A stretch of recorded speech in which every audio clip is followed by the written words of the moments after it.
Propaganda is the spread of ideas to influence public opinion, often to support a specific political group or cause.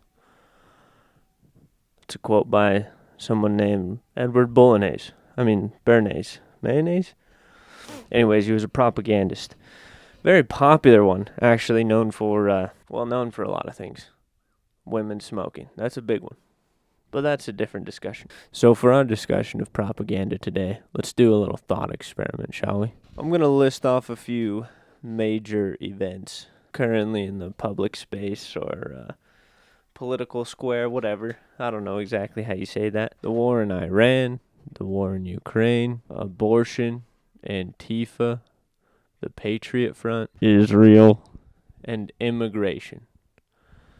Now, what do all these things have in common? Not a single person is truly moderate on any of them because of the propaganda. Every single one of these topics, events, has been propagandized to fit a specific political or cultural narrative. But that's the thing, is propaganda is pretty amoral. It's literally stems from the idea of the Catholic Church using the term propaganda as an explanation for propagating the ideas of Catholicism until the filthy capitalists got their hands on it and used it more for making money and supporting political candidates, because obviously propaganda only comes from one side. It was used to increase buyership of many different things, whether it's radios, TVs, cigarettes, alcohol. I said cigarettes, but tobacco in general. All used propaganda in which to normalize the acquisition of these things, or the public norms, the cultural norms of usage of these things. Now, a lot of these are more towards the economic side of propaganda, which, that's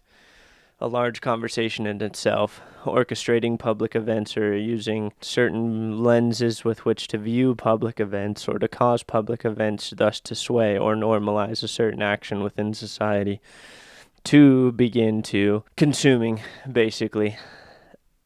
But I want to go more towards the propaganda of ideas, of political lines in this one.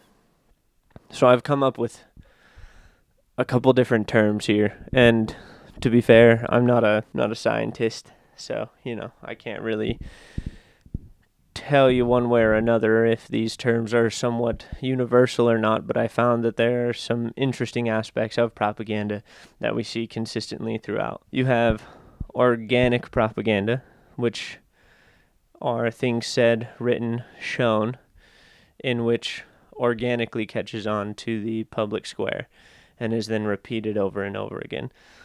By itself, it is not orchestrated for something or used to weigh something. It just becomes a question or a belief that becomes very public in use without the orchestration of an entity. That easily ties into the next idea, which is that of orchestrated propaganda. Now, orchestrated propaganda, obviously in the name, means that it was orchestrated.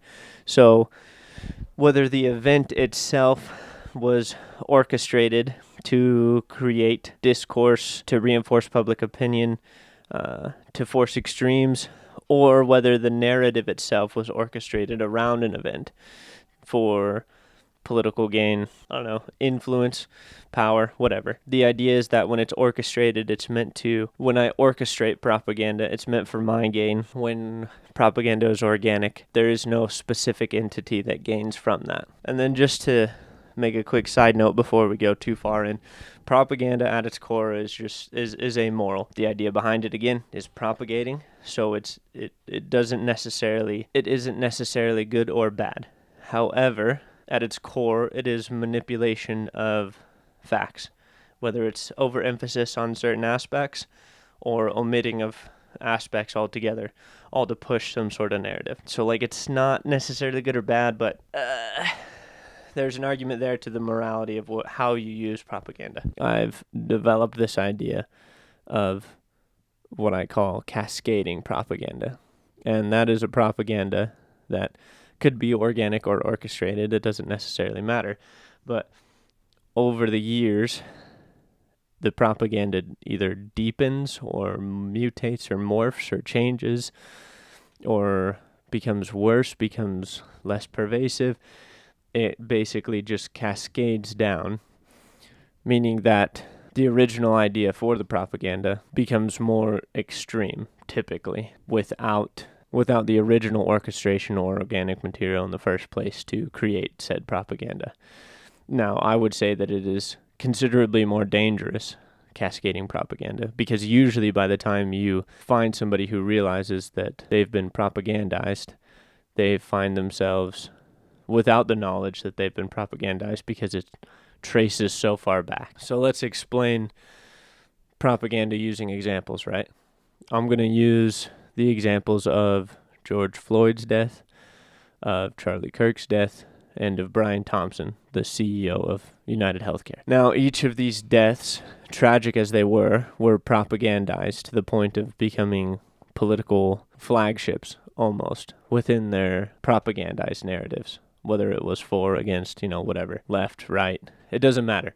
The point is that they were propagandized, massively so, to support whatever political narrative, orchestrated or organic, to make people think a certain way. I come up with some examples of how to tell the events without the propaganda, so to speak. A man tries to pass counterfeit money, gets caught, gets arrested, tragically dies during the arrest. A man walking down the street at night is targeted and shot while the perpetrator escapes into the night. A man promoting his opinions to hundreds of thousands of people is shot in public by someone who thinks he's evil. So when we put those events into that perspective, it doesn't have the same appeal, right? It's not as sensational, which is part of the idea of propaganda, to scandalize or to sensationalize something. But you begin to realize that it creates feelings or reactions inside of you that aren't necessarily cognitive. They're almost automatic. So when you hear things like Luigi did nothing wrong or Chauvin did nothing wrong, then there's a certain reaction out of folks, including myself. We're going to use a more specific example to sort of explain that even further and show how easily things can be propagandized one way or another. Let's use the example of George Floyd as to how to propagandize a statement. A man is brutally forced down in the street during an arrest with a knee on his neck and he dies by the hands of the police. Or a man arrested and died during the arrest was found to have ingested a large enough amount of drugs to have overdosed during the event. Both of these statements are technically true. However, both support different narratives and propagandize those narratives to the receiving people. Now, I would say that these narratives are more orchestrated, whether it's by political pundits or media outlets. They will propagandize these events to reinforce the biases of the people that typically follow them. There's this kind of dangerous loop nowadays where if you are unabashedly biased in your reporting, you then almost retrospectively have to start serving the bias in which you appeal to. So you get slowly more and more extreme just to keep your views more and more consistent, so to speak. Your views, your support, your monetary gain, all of those things have to be kept constant. And so then your bias becomes more and more extreme over time. And your propaganda also reflects that. Now I'm going to ruffle some feathers and talk about some other orchestrated propaganda because there's been a large, influx, the Jewish question. So let's talk about somebody who orchestrates propaganda using cascading propaganda, right? Because this is something that has been propagandized before, and people are looking back to that to use it for the propaganda of today. Candace Owens. I understand that she's hurting because the death of a very close friend of hers. However, the way in which she orchestrates her view of the event is propaganda. She is propagandizing people and giving them this frankly wild idea that there was some sort of secret plot behind the assassination of Kirk. Whether or not that's true, that's not into question. What I am bringing into question is her use of cascaded propaganda to open an ancient idea, well, not ancient, but an old idea, and to perpetuate that amongst her followers, and then continue to do so without providing proper proof. And now I know everybody's talking, well, she drip feeds, she gives out a little bit here and there. That in itself is a manipulative tact. And the fact that that is being practiced, regardless if she's correct, because she could be correct. I'm not saying she's not. But that practice makes me question her credibility. I do not think that it is incumbent upon somebody who has a lot of influence to sit there and use tactics as such, whether it's the drip feeding or the propagandizing, to promote their opinion, simply so that they can retain their viewership, membership, money, influence, fame, whatever. So let's explore an example of organic propaganda. Epstein didn't kill himself. Now this is interesting because I don't think anybody can verifiably say whether this is a correct statement or not. So this is a piece of propaganda, organic propaganda, that can't be verified as truthful or not. However, it so infected the public opinion that it put political pressure on people in power to actually try and give an answer. Arguably, did they give an answer? Absolutely not. They're avoiding it. But that's just because my conspiracy brain starts lighting up like wildfire, monkey brain. And it starts telling me that they're all connected. That's when I need to critically think about it. But the beauty, the propaganda of Epstein didn't kill himself, is that it was perfect propaganda. Because the initial statement or initial idea wasn't the actual goal of it. The actual goal of saying Epstein didn't kill himself was to question who he was connected to. To say that he did not act alone, that he had connections with people so deep that the possibility of somebody else killing him to silence him is completely in the ball, or completely in the game. So, in this instance, I would say that this propaganda is somewhat good, in the idea that we have some sort of evidence that verifies that he was connected to very powerful people, and that before the government did their whole debacle with this topic in general, there were flight logs, there were lists of people. So the public pressure, the public opinion was swayed so deeply that now you can't necessarily run into a single person that doesn't have some sort of opinion on whether or not he was hyper connected with people, or maybe he was just connected to a couple elites, or maybe he was, there's a lot of speculation, but it's good to have that speculation because it reveals the dark side behind it.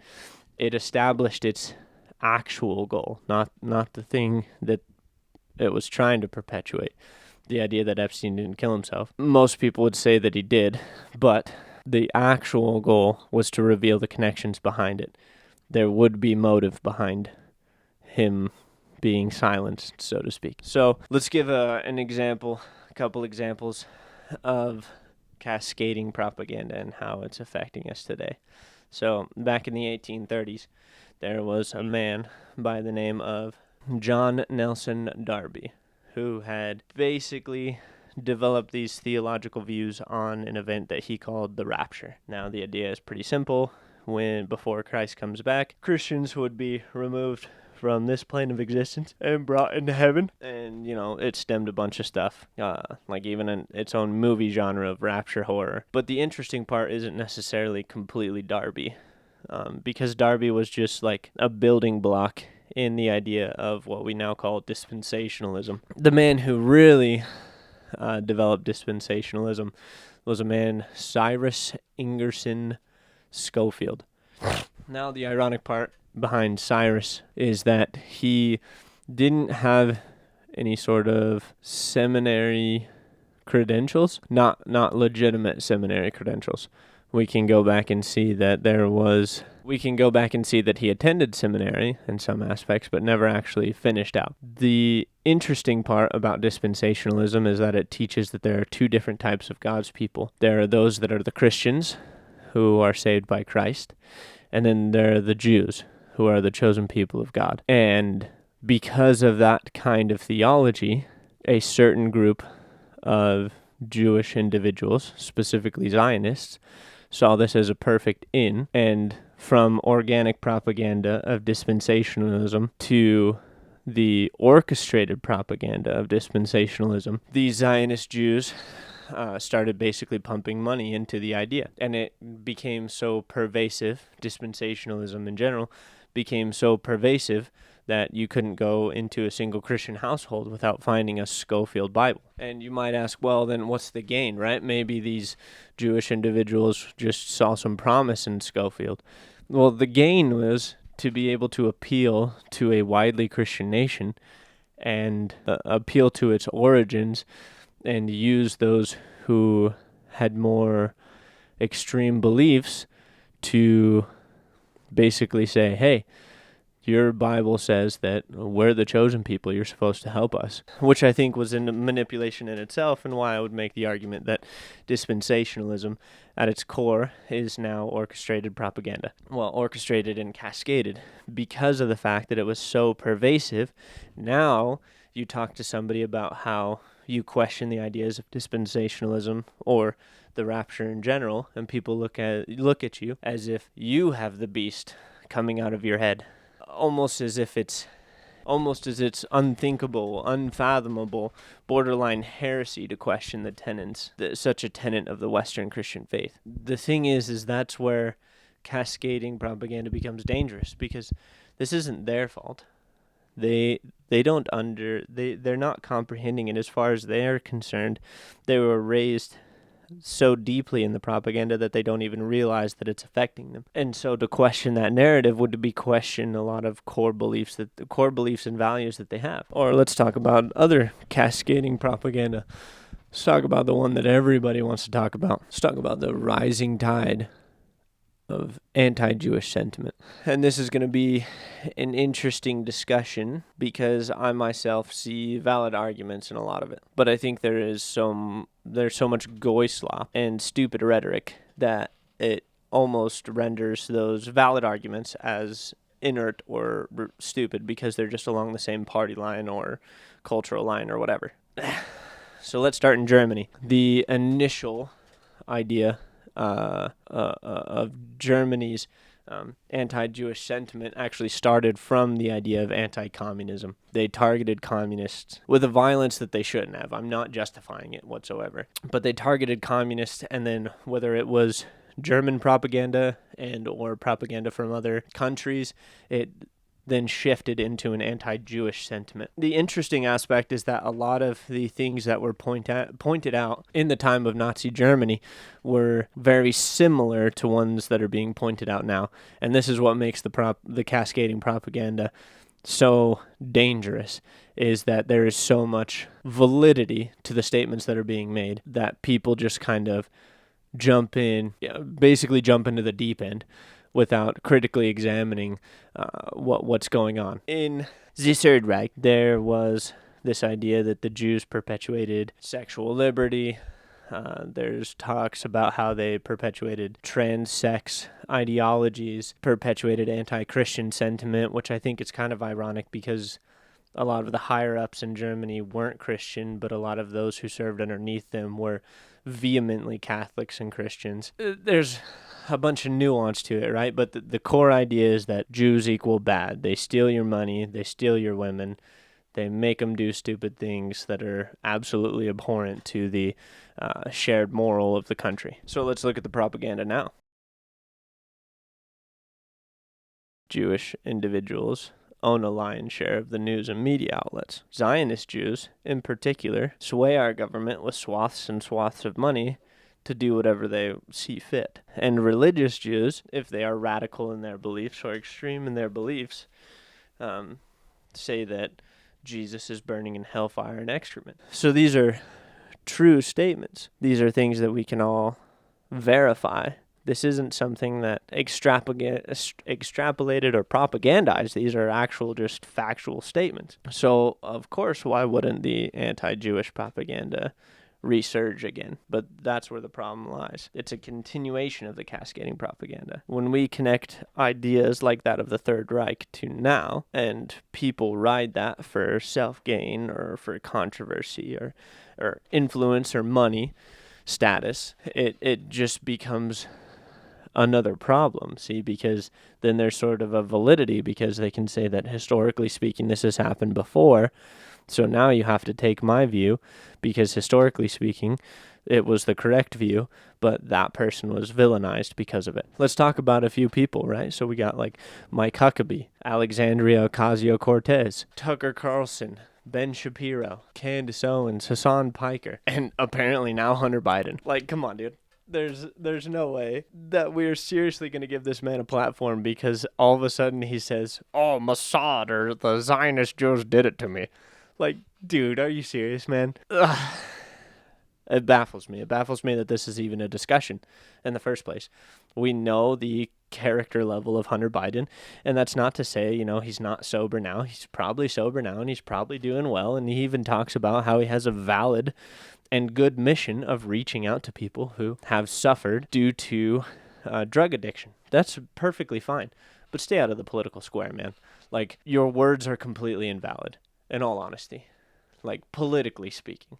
The rest of it, like, dude, seriously, go help people get sober. That is a valid mission. That is a good mission that, regardless of political bias, you should be able to get behind.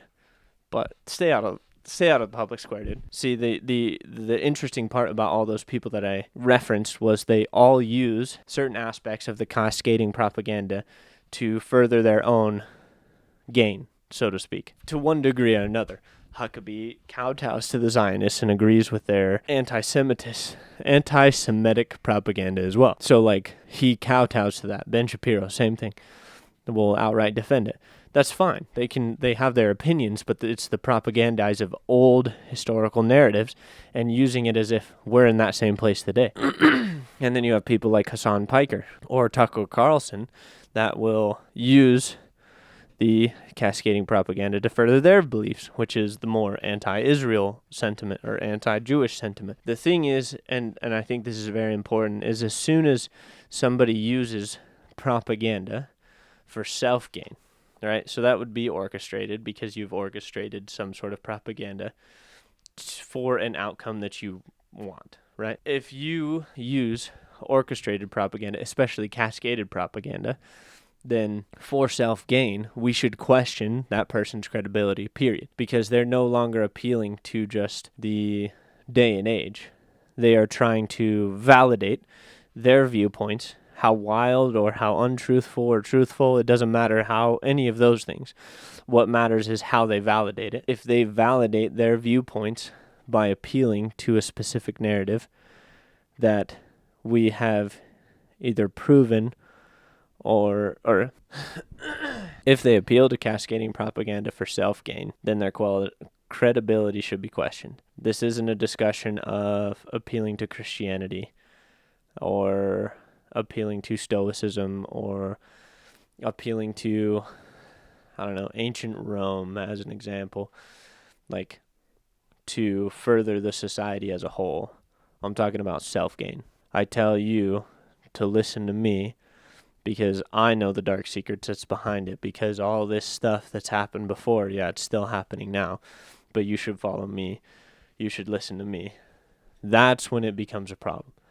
That's when your credibility should be thrown out the window, period. And don't be swayed by the martyrdom language that some people use. Look at their actions, see how they operate. That'll be the revelation that you need. Because unfortunately, in our postmodern age, we no longer think language means everything, but it also means nothing. And so we no longer hold weight to language. We no longer hold weight to anything. But the language that's used in many aspects reveals the inner goal or agenda of the person speaking it, or those who parrot those ideas, including myself.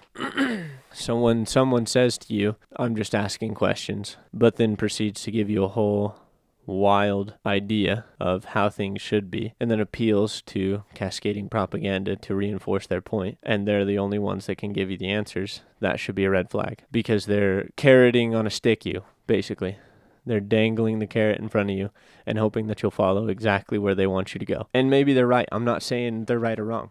My point is that they're manipulating you, and you should be aware of that. I'd like to end on 2 final points or statements. Ask yourself if you're consuming propagandized material. You definitely are. Then ask yourself, what is the goal of said propaganda? And not the paper tiger that they try to put up as the obvious goal, but the goal behind it. See, the best kind of propaganda is never obvious, right? If your propaganda is obvious, then it's not good propaganda. You want to fulfill a separate goal. Great example, when women, right after the suffrage movement and they got the right to vote, Edward Bernays specifically was reached out by, I think it was like U.S. Tobacco or something like that. And they were like, Mr. Bernays, we want women to smoke because it'd be a huge value to the company if women also bought cigarettes.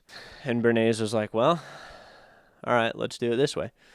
He set up a specific situation, made it a scandal, where they had the parades after the suffrage movement, and they gave a bunch of attractive women cigarettes to smoke. And so there were pictures taken when people were seeing women smoke cigarettes publicly in a wide scale, and it became a scandal. And the stated goal of the propaganda was freedom. The women wanted, they gained freedom to vote, and they now have freedom to smoke, right? But the actual goal was monetary gain for the tobacco company. So propaganda will always have an obvious paper tiger, and usually that's what draws people in, but the actual goal is hidden underneath. So then ask yourself if you can see that goal underneath. Ask yourself if it is something that you should accept. If you see the underlying goal, is that something that aligns with you? Because the truth is we can't avoid it. We're all propagandized. I've been propagandized. But I think about what those things lead to, think about the underlying goals, the ones that aren't obvious, and I accept that propaganda or I don't. It's incumbent upon us to actually examine what we consume and critically think through those things. There's a famous quote by an Austrian painter. It's actually one of my favorites. Lucky for rulers that men do not think. And that's what we run into when you see the effects of cascading propaganda and people who don't realize that they're being propagandized on the daily by every side. It doesn't matter. This isn't a political bias. This isn't anything. Everybody uses it because it's an effective tool. And if you aren't critically thinking about the effective tool used against you, you're just a pig to the slaughter. Finally, my second point. Ironically, for the second time, I've baited my audience of 27 people. You see, this video is propaganda. It is my own orchestrated propaganda. I am trying to propagate discourse. But again, that's only the paper tiger. The actual goal underneath, well, I'm being honest, it'd be nice to make a career out of this, but my actual goal underneath this is to encourage people to create communities. Because you realize when you talk to people that we all kind of see the same issues at the end. We just have different ways to get there. And the only way we're going to ever hash that out is if we actually talk to one another. We actually figure out how others think. We actually understand those in the room and don't just repeat what the political talking heads say. Because of the propaganda, we've been so thoroughly divided that we now assume the ideas or viewpoints of other people based on what the talking heads have told us they think. We haven't even asked them what they think or why they think it, or at the core of their beliefs, why they think differently. Because a house divided cannot stand. Which I know that's a cliche and everybody says that, but it's kind of the truth. When you can no longer trust or rely on your neighbor because they have blue hair, or because they fly a MAGA flag, or they fly an Israeli flag, or, whatever, then there's no cohesion between the communities. There's no cohesion between those who you actually share a block with, which is kind of disturbing. Anyways, create community, preserve discourse, avoid harlots, and protect the innocent. And remember, masses, stay restless.